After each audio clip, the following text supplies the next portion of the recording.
Welcome back to What's Hot in Digital. Today I am joined with Kayla, and we are going to be talking about, as we're coming into the end of year or last quarter of the year, where all brands are really ramping up their focus on their paid marketing strategy, especially like on paid social, the importance of still staying focused on your organic strategy. So Kayla, welcome to the show.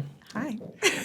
Obviously, Kayla here runs is the head of our social media, organic social team, and you are working with brands on their upcoming organic social strategies for the rest of 2025.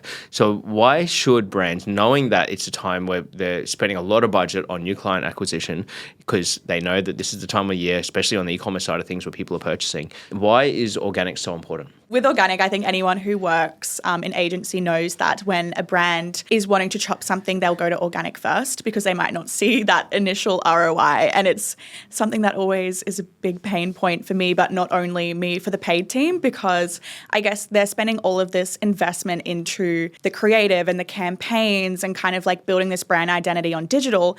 And then if someone sees your brand, they see the ad and they want to learn more, and then they click on your profile, go to your page, there's like nothing there or nothing that has recently been there, that can kind of affect your conversions as well. So I guess while organic, it can be kind of tricky to prove that conversions did come from organic. I guess you can kind of link things through the back end through Google Analytics, but at the same time, you are going to see a lot more of your conversions come through if you have that really strong brand building and that really strong audience. Then I guess going into the more client retention side and building that brand loyalty, if you're running a sale and you already have this massive engaged audience on organic, you're going to find that your conversions are going to be so much easier to get as well.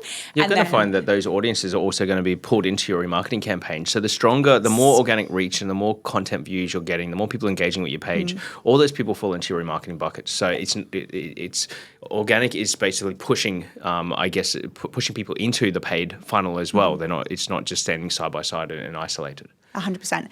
I saw a really good example for e-com would be the Muscle Republic marketing team around end of financial year. They really kind of built their audience along that process of planning the campaign. They put out some organic videos of their marketing team in the boardroom behind the scenes. What are they going to do? How are they going to launch this sale? And they really brought the audience along for that journey because they knew the sale was coming up. So just kind of removing that fourth wall, and organic is such a good opportunity to do that. I wouldn't say you'd necessarily run those kind of campaigns on ads, but you kind of, build that audience, get them really hyped for the sale. Another really cool thing that they did was they had a competition for anyone who purchased something during that promotional period. They were going to get a holiday. They also showed that kind of process of the marketing team calling the winner at the end, and they had organic videos around that. And I think it just shows that they really value their audience. They're building that brand story, and then that in turn is going to help their conversions. And we're using a lot of the organic content within our paid strategy as well, because we want to throw that in the remarketing. We want to make sure that we're getting as much reach on some of these content pieces as well. So I think that whilst the content is purposed for organic, it also can then be amplified as well within your paid campaign strategy. Yeah, 100%. Like, it's still important to get high production, beautiful graphics and whatnot, but there's such a rise in, I guess, more organic, employee-generated content, UGC content that's doing so well on ads. So